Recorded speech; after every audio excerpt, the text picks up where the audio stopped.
বাবা, আমি ইঞ্জিনিয়ারিং পড়বো না। বাহ, আমি এটাই চেয়েছিলাম একদিন এসে বললি বাবা আমি ইঞ্জিনিয়ারিং পড়বো না, আমি মেডিকেল পড়বো। আরে না, আমি মেডিকেলও পড়বো না। তো, এটা তো আমি চাইনি। তো তুমি কেন চাইবে? পড়বে কে? ওই তো চাইবে কে? কেন আমি? না, আমি ইঞ্জিনিয়ারিং করতে পারবো না। আমার ইঞ্জিনিয়ারিং এ নেক নেই। তোর ন্যাক নেই তো কি হয়েছে, পড়বি তো তুই, ন্যাক তো আমার আছে। আরে পড়বো তো আমি। কি আছে, তুই পড়, ন্যাক আমার থাক। আরে এটা কি ধরনের অযৌক্তিক কথা? এই, তোকে আমি এই জন্য বড় করেছি, বড় হয়ে বাবার যুক্তি ধরবি বলে। আর যুক্তি ধরছিস কার, কি না কি ধরে নিবি? আরে এটা কি ধরনের কথা হয়ে গেল? আমি ইঞ্জিনিয়ারিং পড়বো, পরে জব পাবো না। জব পাবি না মানে কি? পড়লে আবার জব পাবি না, এক মারবো। ইঞ্জিনিয়ারিং পড়বি, কত নাম হবে, লোকে বলবে গগন দা ছেলে ইঞ্জিনিয়ার। ওটা তো তোমার নাম হলো। কি হয়েছে, বাবার প্রশংসা একটু সহ্য করা যায় না? হিংসুরে ছেলে কোথাকার। 4 বছর পর আমি জব না পেলে লোকে বলবে গগনদার ছেলে বেকার।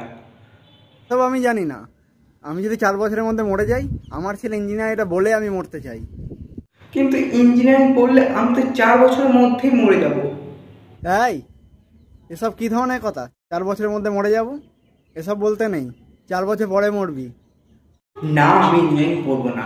আমার যেটা ভালো লাগে আমি সেটাই পড়বো। ইঞ্জিনিয়ারিং পড়, তার সাথে যেটা ভালো লাগে সেটাও কর। ধুর, ওইরকম হয় নাকি? সব হয়, ইচ্ছা থাকলে সব হয়। আমি ইঞ্জিনিয়ারিং পড়তে গিয়েছিলাম, টাকার অভাবে পড়তে পারিনি। মানে টাকা না, নাম্বারের অভাবে। দাদু আমাকে তোমার মার্কশিট দেখিয়েছে।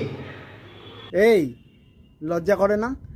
লুকিয়ে লুকিয়ে বাবার মার্কশিট দেখছিস, আজ মার্কশিট দেখছিস, কাল কি না কি দেখে নিবি। আমি ইঞ্জিনিয়ারিং না, ইংলিশ পড়তে চাই। ইংলিশেই তোকে পড়তে দেবে? ইঞ্জিনিয়ারিং তুই বাংলায় পড়বি নাকি? ইংলিশেই তোকে পড়তে হবে।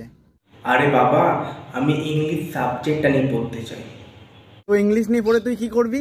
এত জনের ছেলে, রাজা দা, অজিত দা, দেবুদা, মোহন দা, সবার ছেলে ইঞ্জিনিয়ার। মাসে কত কামাই জানিস? 3 লাখ পার অ্যানাম। পার অ্যানাম মানে বছরে? ওরা পায়, তুই বেশি জানিস। তোমার সাথে কথা বলে না কোনো লাভ নেই। হাট। কথা বলবি কি করে, যুক্তিই তো তোর নেই। এই, যত সব 1 নম্বরে ফাঁকিবাজ। হ্যাঁ, হ্যালো। কি ছেলে ইঞ্জিনিয়ারিং পড়তে চাইছে না? তো ঠিক আছে, যা চাইছে তাই নিয়ে পড়ুক, এখনকার দিনে জোর করে কিছু হয় নাকি? কিরে, এরকম রেজাল্ট হলো কেন? সরি। প্রত্যেকবার তোর রেজাল্টের পর সরি বলা, প্রত্যেকবারেই। এটাই লাস্ট। এর পরের আমি আগেই সরি বলে দেবো। না মানে রেজাল্ট আরো ভালো করে করবো। এই পরীক্ষাতে তুই ভালো করে পড়িসনি কেন সেটা বল।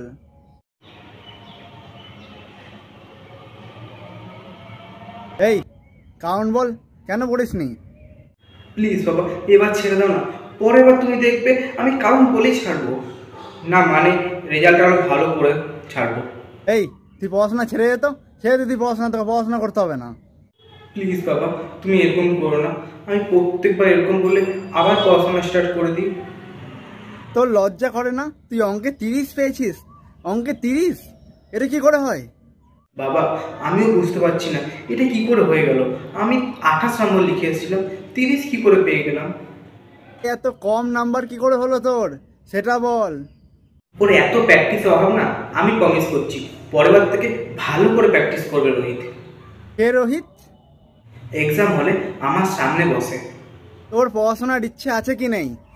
তুই পড়াশোনা করবি কি করবি না বলে দেয় যে আমাকে। প্রত্যেকবার তোর এক সমস্যা, পড়াশোনা করবি কি করবি না। ব্যাস বাবা ব্যাস, তুমি আমাকে অনেক ইনসাল্ট করেছো। আমি তোমাকে চ্যালেঞ্জ দিয়ে বলে রাখলাম, এরপর থেকে তোমাকে ইনসাল্ট করার কোনো সুযোগই দেবো না। এরপর থেকে মা আমাকে অপমান করবে।